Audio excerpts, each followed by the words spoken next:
Hey everyone, Joe here from ActionX. Welcome to What's on the Tube, or welcome back if this is your...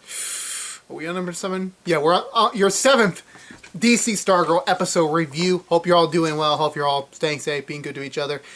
This week, it's been a while since... Well, funny fact is that I had a scare that I forgot to DVR this episode again because I was doing some Last of Us stuff. And then also... I checked today. It was not on demand, so I had to go to CW.com.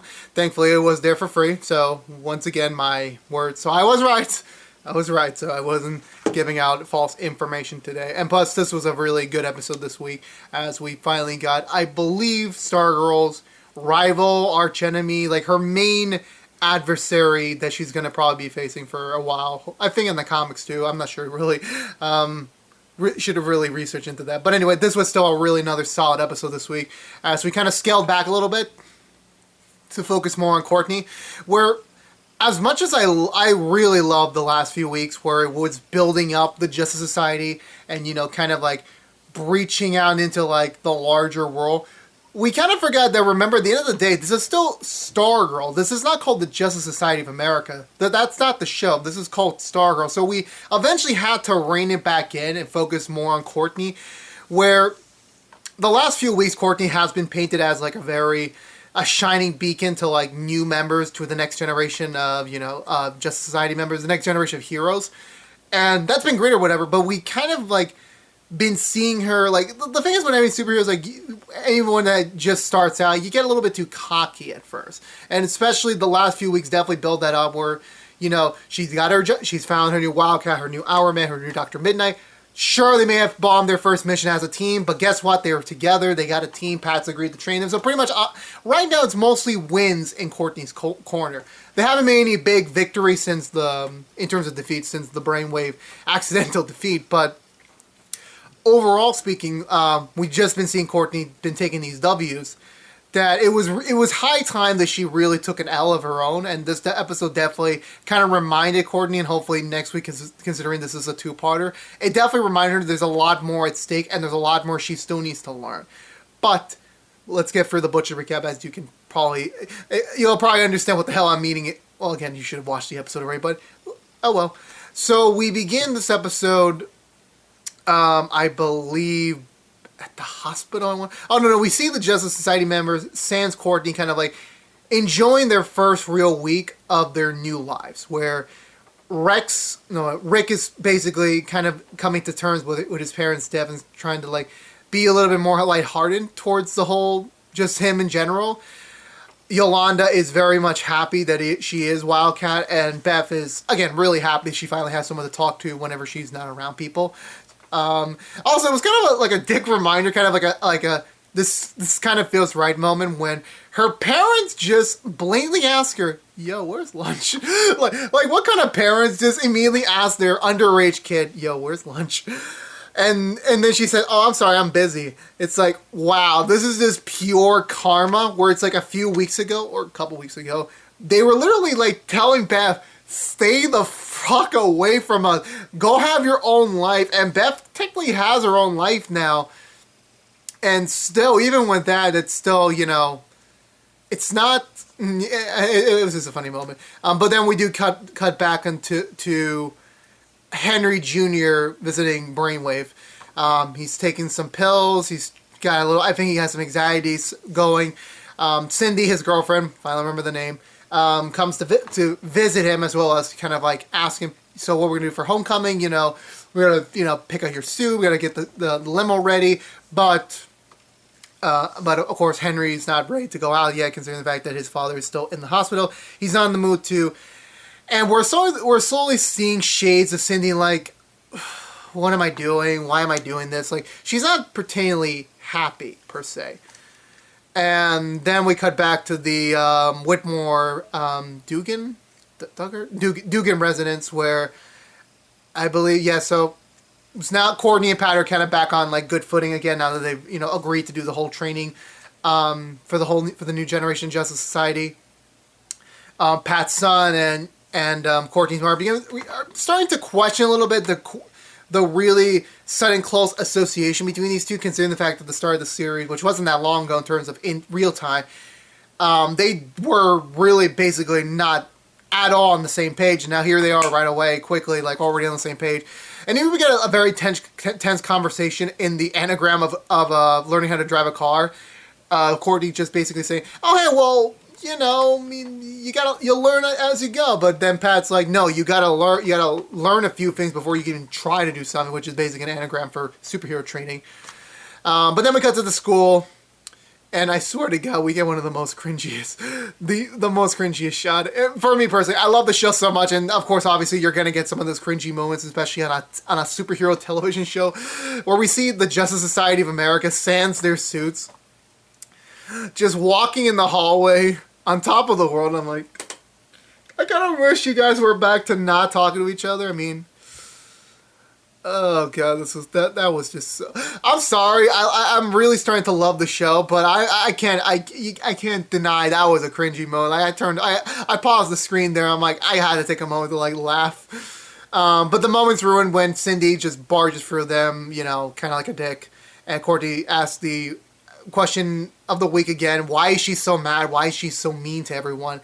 And the core three just basically said, "Oh, it's the usual thing." Beth is like, "Oh, hey, so I knew her when she was younger. She was actually nice, and then as she got older, she became a dick." Rick is like, "She's just a bully. That's just who they are." And also Beth decides to just say, "Oh, don't worry, guys. In 6 hours, don't worry. In 6 hours, we'll have JSA training." I'm like, "Say a little bit louder, left." And I'm a loud person, and if I'm saying that, then you know someone has a problem. Anyway, during the intermission of school, two major things occur during this one. I'll play more into hopefully later on, where Henry Jr. is in a classroom taking a test, but he's starting to hear other people's thoughts, meaning that his powers are starting to really manifest. So, oh boy, there's going to be some more composition out there for the new JSA, and Courtney has to partner with Cindy on a science project. Not science project, a science experiment. I never did this in my science class, but whatever. They have to do some chemistry stuff. At first, Cindy's like, "Okay, sure, whatever," like being the dick about it.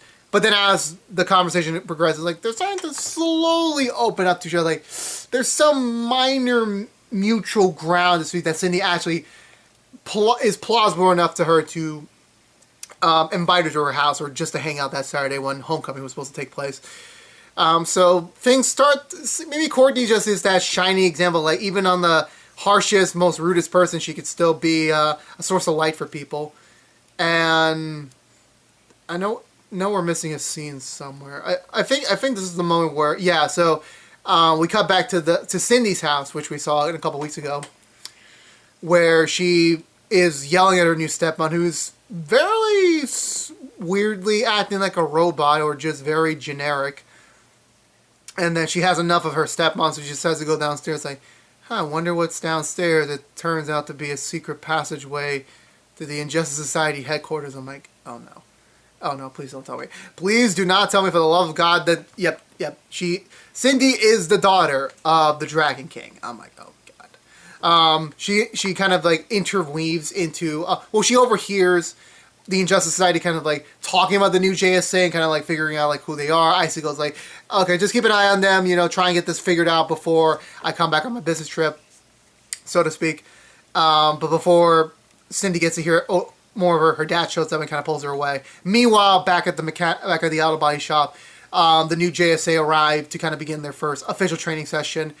Pat's more than eager to start off training them, and then his first lesson decides to be a history lesson on the Injustice Society, which it makes sense because, they really don't know anyone besides some of the members, so it was kind of good for Pat to at least try to teach him something.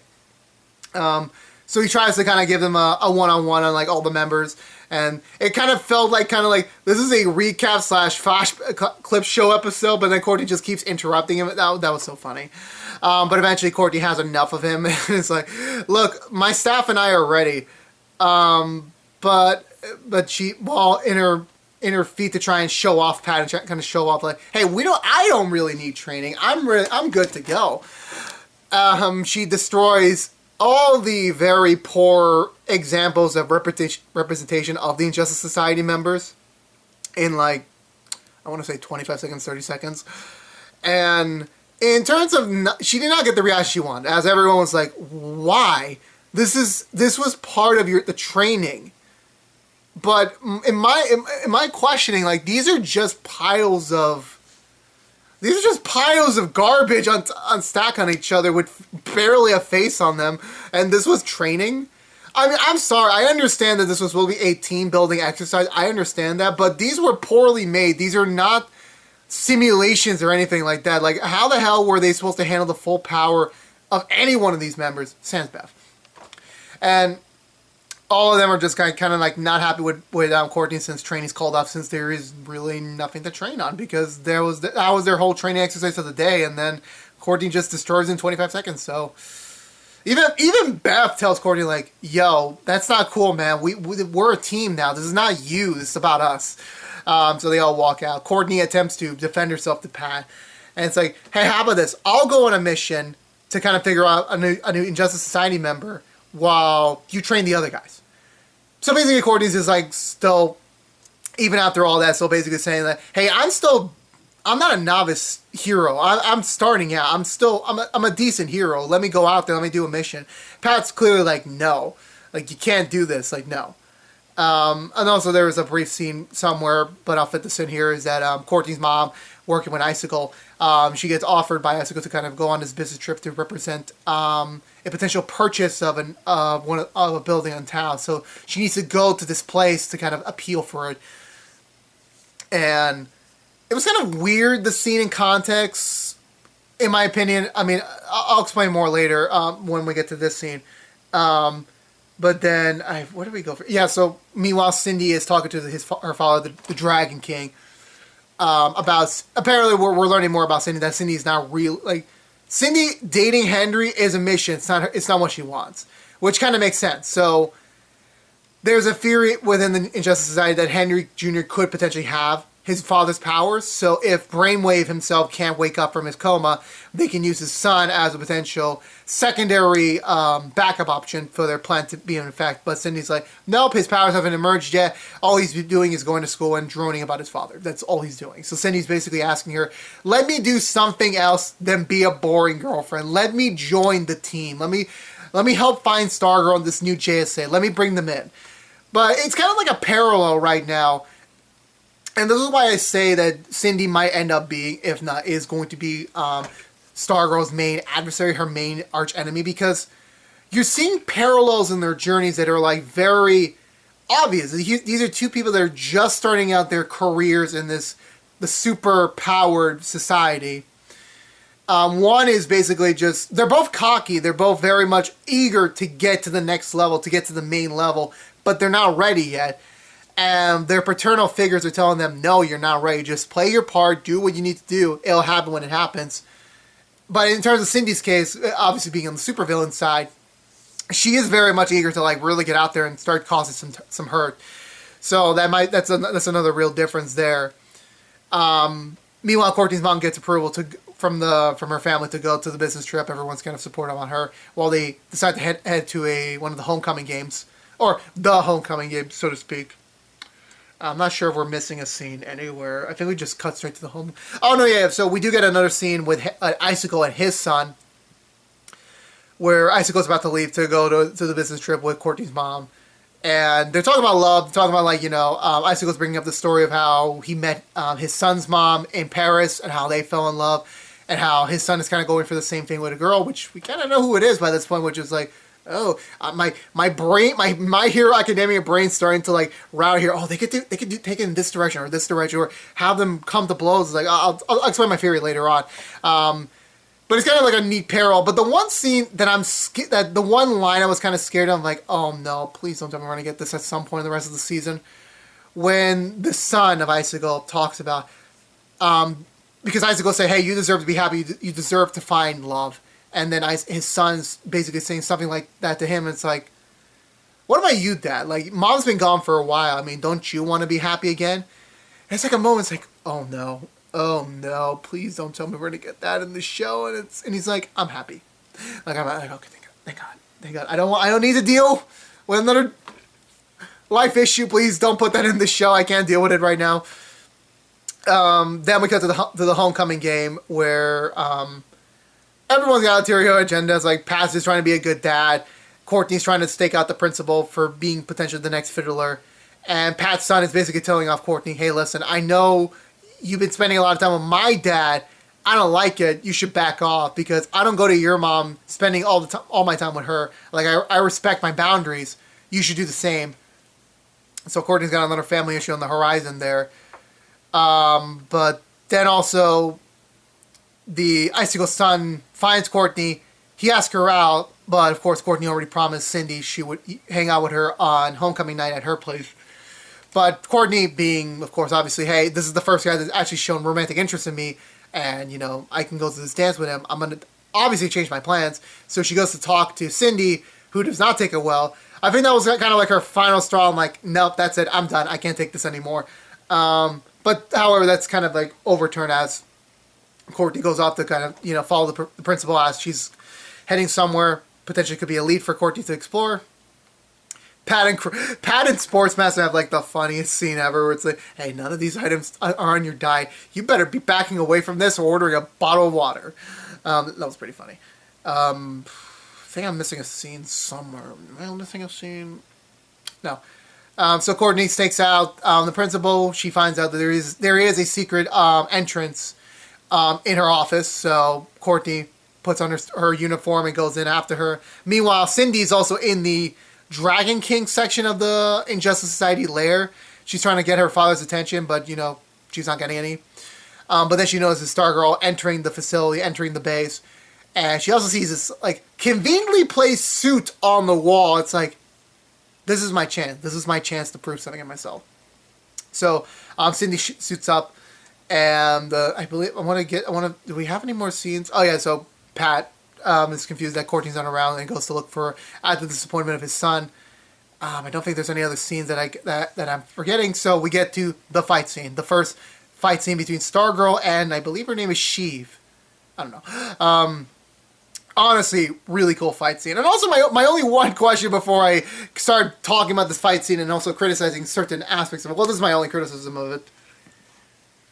Are you trying to tell me, Cindy, that you cannot tell that Courtney is Stargirl? Like, come on, the hair, the face, like, it's only this section, and the eyes, like, just imagine, like, I don't understand. Like, obviously, us as viewers, like, we would understand, like, okay, yeah, no, we would understand why no one would identify them, but she literally had an up-close and personal talks with Courtney.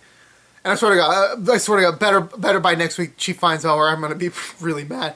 But their fight scene is serious, and it's pretty cool, where it's showcasing the demonstration of their powers. Where, again, like I was saying before, like, they're on a very similar journey, but Cindy's had more years of training with her powers and her abilities, per se, compared to Courtney, who has just started out. So obviously Courtney's going to get her ass kicked in their very first fight. It's mostly Courtney getting thrown around, and mostly the staff doing all the work. But even when Cindy takes the staff away from Stargirl, she manages to take her down. But before she's able to, like, really take her out, the janitor, who I forgot the janitor. There were some scenes with the janitor. I completely forgot about that. He has like a sword. It's like, oh my God, he's a knight. He's a time-traveling knight. I highly doubt he's a Justice Society member unless there's a secret one. But he's a knight, and he has a sword. He saves Courtney, but he also disappears. The staff goes to get Pat and, you know, get Courtney unconscious. Also, there was that really cool 360 shot where we see Courtney and Sheev fighting. It's like, that's so freaking cool. Why can't we get more 360 shots? Like, even in Age of Ultron, where we saw this 360 shot of, like, the Avengers by that point, like, getting to see them take down the Ultron bots, like, so cool. Anyway, and then I believe from there, yeah, so that kind of ends up part one of this two-parter where we see Pat picking up Courtney's fainted body from her first really personal major defeat as a superhero, and that's where we end off this episode. Again, I really starting to love the show, really starting to love these characters, and my hair is off point again. Why is it like that? I'm really loving the show. I'm really loving the direction. I love that we went back to Stargirl. We went back to figuring her, going back to her character, teaching her some new lessons, giving her a real archenemy, and also putting more light on Cindy. It's only a matter of time, guys. It's only a matter of time that the Justice Society is going to be screwed. Because think about it. We have the old generation, and then we have the new generation. We have other members joining in. It's like, oh no, they're basically screwed. But I can't wait to see how that turns out eventually. Yeah, this was a really, like, obviously this was kind of style and themed as a two-parter, so I can't wait to see where part 2 kind of wraps up and kind of turns us next. I can't wait. I really can't wait. I'm trying to think if there's anything else I should talk about. I believe that's it. Again, a really cool fight scene. Love the character focus on Courtney this week. And yeah, can't wait to see what next week's going to bring. So, overall, that's 2 thumbs up in my books. Really enjoyed it. Can't wait for next week. We're really excited. I think now we're officially on the halfway mark, so I can't wait to see what the second half's going to bring in. I can't believe that we're in July already. Like, May is over. Like, we started in May, June passed by, and now we're in July. That's crazy. I mean, for me, I'm recording this in July, but I think the season's over in August, so anyway. Yeah, I think that's going to do for me, guys. So if you were unaware, this was What's in the Tube from ActionX. If you want to know what we're doing overall on What's in the Tube besides DC Stargirl episode reviews, we do Doom Patrol Season 2 episode reviews each and every Saturday after a brand new episode on Thursday on HBO Max and DC Universe, both streaming services. Also, we do Perry Mason episode reviews each and every Monday after a brand new episode on Sunday nights on HBO. But if you only care about DC Stargirl, we do a brand new episode review each and every Friday after a brand new episode on DC Universe, the streaming service, and Tuesday nights on the CW. But you can catch it for free on the CW app and CW.com on Wednesdays. So you have no excuse. You have paid methods, time method, and free method. You have no excuse not to watch the show. And this show's really good, so I would highly recommend it. Yeah, so I think that's good. I think that's it. Am I done? I think I'm done. Alright, so again, if you're unaware, this was What's in the Tube from ActionX. If you want to see more What's in the Tube, specifically our Stargirl episode reviews, subscribe to ActionX on YouTube.com. Ring the bell for notifications when we have the next episode review live. Like, favorite, share if you want to, but it does help us out in the long run, as well as follow us on social media to be up to date.